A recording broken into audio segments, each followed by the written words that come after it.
샬롬, 오늘의 말씀지기 이석호 간사입니다. 여러분은 도저히 해결할 수 없는 문제에 부딪혀 본 적 있으십니까? 그럴 때 어떻게 반응하셨나요? 오늘 말씀을 통해 문제 앞에서도 하나님의 은혜를 누리는 그리스도인의 축복을 받는 여러분이 되시길 소망합니다.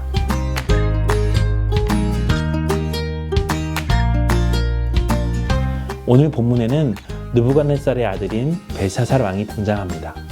벨사살은 그의 귀족 1000명을 위해 큰 잔치를 벌이면서 예루살렘 성전에서 탈취한 금은 그릇을 술을 마시는 데 사용합니다.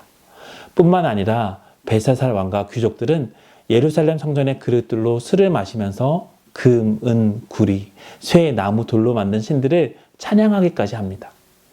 이때 벨사살 왕은 갑자기 손가락들이 나타나 벽면에 이해할 수 없는 글자들을 쓰는 것을 보게 됩니다. 벨사살은 이것을 보고 너무나 두려워서 이 글자를 해석해 줄 사람을 찾지만 아무도 그 벽의 글자를 해석하지 못합니다.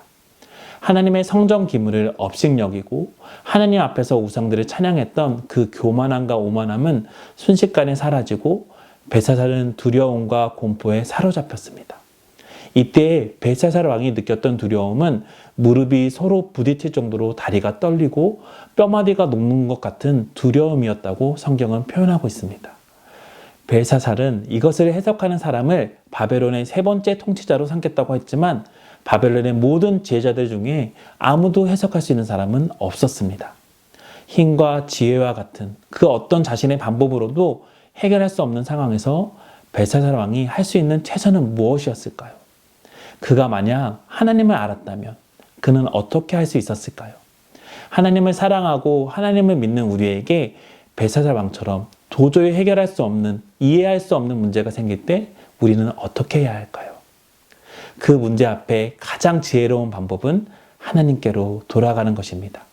나의 힘이 아닌 주님의 힘을 구하고 주님의 도우심을 의지하고 따라가는 것입니다.